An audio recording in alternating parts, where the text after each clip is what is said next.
Olá, preciosidades! Olá, preciosidades! Tudo bem com vocês? Pessoal, no vídeo de hoje eu vou falar sobre uma experiência que eu tive e vim trazer uma mensagem da Palavra de Deus em cima dessa experiência. Gente, eu vou contar aqui uma história, que é a história de Naamã. Eu acredito que muitos aqui já ouviram essa história, né? É a história de um oficial.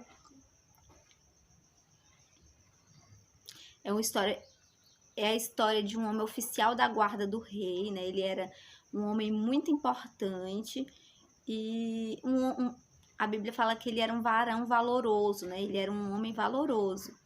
E esse homem, ele estava com lepra, né?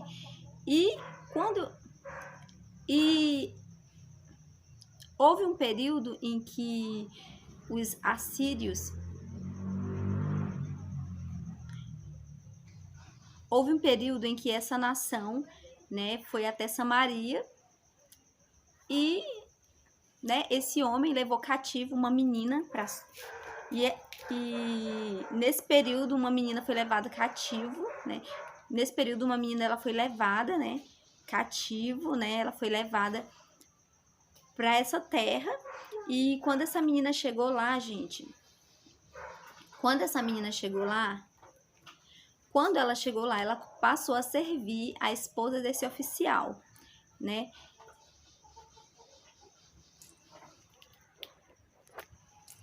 E essa menina, ela passou a servir na casa de Naamã, gente. E um certo dia, ela percebeu... E Naamã, ele tinha lepra, né? E essa menina foi e falou, olha, se o meu senhor estivesse na minha terra, com certeza ele seria curado, pois lá existe profeta de Deus, lá existe homem de Deus, né? E quando aquela menina falou isso, Naamã ficou curioso realmente e decidiu ir atrás dessa informação que essa menina tinha passado para ele, né? E ele foi até o rei escreveu uma carta para o rei de Israel.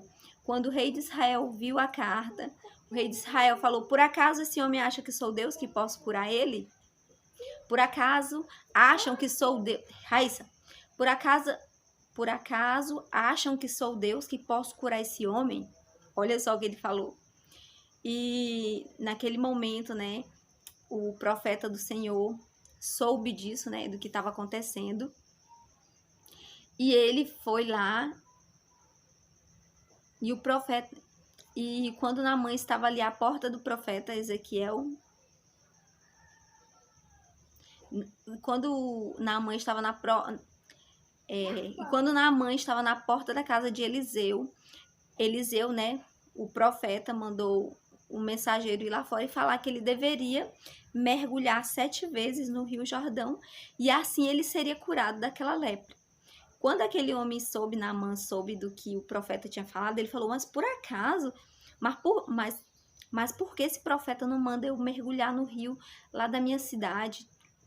Porque esse profeta não manda eu mergulhar lá nos rios de onde eu moro, lá os rios são limpos, e vai me mandar eu mergulhar no Rio Jordão. Acredito que o Rio Jordão era um rio meio que sujo, né? E quando ele falou isso perto dos servos dele, os servos foi e falou, mas meu senhor, se o profeta tivesse te pedido algo mais difícil, você não faria? Por que você não faz o que o profeta está falando? E nesse momento, Naamã resolveu, né, fazer aquilo que o profeta estava falando e mergulhou 7 vezes no Rio Jordão. E na 7ª vez, gente, ele saiu curado. A Bíblia fala que a pele dele saiu como a pele de um bebê. Só que é interessante a gente analisar que antes de Naamã ir atrás do profeta, Naamã tinha a certeza que quando o profeta visse ele, o profeta iria impor as mãos nele, impor a mão na lepra, orar, repreender aquela enfermidade, né? E ele pensava que ia ser curado dessa forma. Só que não foi dessa forma. É tanto que quando o profeta mandou ele mergulhar no rio, ele falou, mas o profeta não vai impor a mão em mim e orar e eu serei curado, não? E ele entendeu que não era daquela forma, né? Que ele teria que mergulhar 7 vezes no Rio Jordão. E muitas vezes, gente, conosco não é diferente. Muitas vezes nós queremos ser curados de algo, queremos uma resposta de Deus para determinada coisa na nossa vida, mas nós não queremos, e nós queremos que Deus opere na nossa vida. E nós queremos que Deus opere na nossa vida da forma que nós imaginamos que deve ser, né? Só que muitas vezes a forma de Deus operar na nossa vida é de uma forma muito diferente do que aquilo que a gente imagina, porque o querer e o efetuar é do Senhor. Ele faz da forma que Ele quer, da maneira que Ele quer. A gente não pode colocar Deus dentro de uma caixinha, gente. Deus, Ele é grandioso. Deus, Ele é Deus, né? Nunca, jamais a gente pode entender, nunca nós vamos entender o agir de Deus, como será na nossa vida. Por isso que muitas vezes a gente ora por uma causa e Deus responde de uma forma muito diferente do que aquilo que a gente pensava e que a gente imaginava. E Deus, Ele é esse Deus, né? Que Ele age na nossa vida da forma que Ele quer e do jeito que Ele quer. E nós percebemos também nos milagres de Jesus, né? Que muitas vezes Jesus fazia uns milagres estranhos, né? Como daquela vez que Jesus misturou o barro, né, com a saliva e passou nos olhos do cego, e naquele momento o cego foi curado. Ali, a gente vendo aquele milagre é estranho, né? Mas Deus tinha algo a tratar daquela forma. Jesus tinha algo específico para mostrar através daquele exemplo ali, daquela cura. Jesus tinha algo forte a passar ou a tratar mesmo com a pessoa que estava sendo curada. Nós não sabemos e nós não entendemos, mas para tudo há um agir de Deus da forma que Ele quer e do jeito e da maneira que Ele quer. Então não questione a Deus quando Deus resolver Então não questione a Deus quando o milagre acontecer na sua vida da forma que você não esperava. Não questione a Deus, porque Deus, Ele tem uma forma específica de tratar e de trabalhar com cada um de nós e de nos responder também às nossas orações. Eu lembro que quando minha filha estava muito doente, né? Ela nasceu com vários problemas de saúde, até 6 anos de idade. Foi uma corrida muito grande contra o tempo para poder fazer tratamento nela, né? Os médicos diziam que não tem jeito, os médicos diziam que não tinha jeito, a medicina não dava esperança para ela, né? Pelo problema que ela tinha, que era tão grave. E eu lembro que uma certa vez ela adoeceu, eu praticamente morava em hospital, né? E uma certa vez ela adoeceu gravemente, ela já estava com 6 anos de idade, e ela ficou internada, e nessa internação e ela começou a passar mal, em casa, e eu orava nela, pedindo para Deus curar, para Deus restaurar a saúde dela, para Deus restituir a saúde dela, e a gente levou ela, e acabou, gente, que nenhuma das orações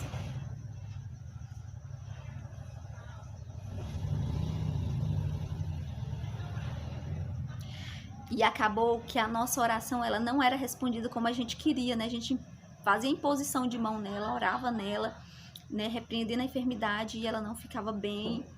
Não acontecia o milagre. E aconteceu que ela foi para o hospital.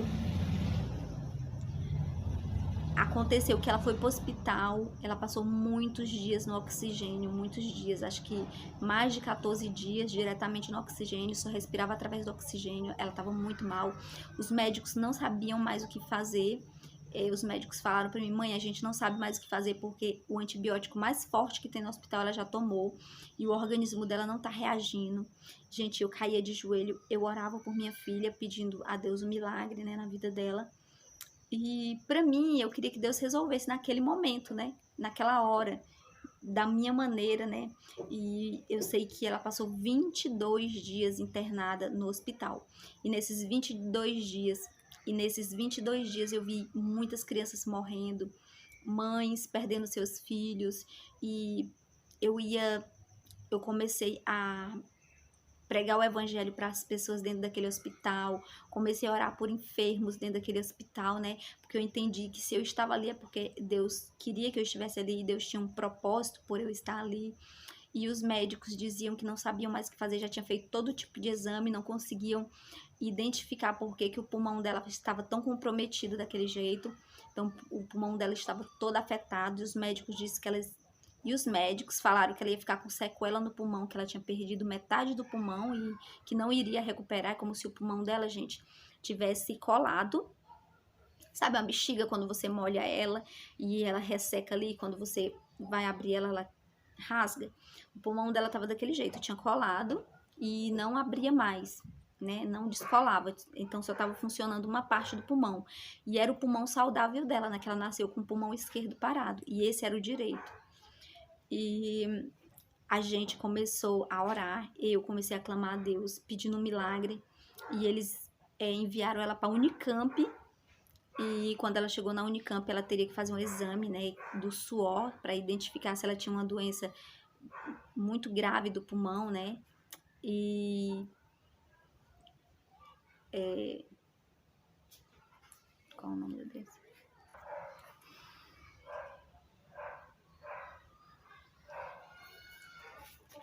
Então os médicos achavam que ela tinha fibrose cística. E, gente, eu comecei a fazer eu comecei a orar a Deus e pedir para Deus, para ele abençoar que minha filha não tivesse aquela doença tão grave que é a fibrose cística. E comecei a orar e pedir a Deus. E eu sentia que minha filha estava muito mal, e realmente ela estava. E a gente foi para a Unicamp, fez o exame, para a glória de Deus, não deu nada, mas o exame não deu nada, para a glória de Deus. Mas ela continuava com o pulmão comprometido, da forma que eu falei para vocês, o pulmão dela estava colado, os médicos achavam que... E os médicos diziam que ele não ia voltar ao normal, mas ela teria que fazer fisioterapia para aquela partezinha do pulmão que estava funcionando continuar bem. E ela começou a fazer fisioterapia, ela pegou a alta do hospital. E, gente, para a glória de Deus, o pulmão dela, incrivelmente, né, milagrosamente voltou ao normal, ele descolou todinho e ele abriu novamente, né? Então, assim, é um milagre muito grande. A forma que eu queria que Deus agisse na vida dela era uma, mas Deus entendeu que eu teria que passar por todo esse processo para poder ele fazer o milagre. Então, a gente nunca vai conseguir explicar a Deus por que eu tive que passar por tudo isso. Se tem um aprendizado, se eu teria que ajudar pessoas que estavam passando por isso, se é porque eu deveria orar pelas pessoas que estavam lá internadas, se é porque eu tinha que estar intercedendo dentro daquele hospital, se era para me pregar para os médicos, se era para a vida da Radassa ser um testemunho também ali para os médicos, né, do milagre que Deus faz. Eu não sei, eu só sei que Deus ele fez a obra na vida da Radassa de uma forma maravilhosa, e para a glória de Deus faz 2 anos que ela não adoece, mesmo com essa crise do coronavírus. Para a glória de Deus, ela está bem, e eu intercedo todos os dias e eu peço para Deus, né, para que ela continue bem, né, porque eu creio que o Senhor tenha feito um milagre na vida dela. E eu sei que assim como Deus operou na vida de Naamã, assim como Deus operou na vida da Radassa, Deus pode operar na sua vida, na vida do seu filho, nas causas que você tem entregado para Deus. E isso é algo maravilhoso, que nós possamos a cada dia receber o milagre de Deus e não questionar a forma que Deus trabalha, pois ele tem uma forma específica de trabalhar na vida de cada um de nós, tá certo? Então, gente, esse foi o vídeo, eu espero que vocês tenham sido edificados. Abraço a todos, fiquem com Deus. Quem sentir no coração de semear no nosso ministério, eu vou colocar tudo na descrição do vídeo. Abraço a todos, fiquem com Deus. Repete, mãe.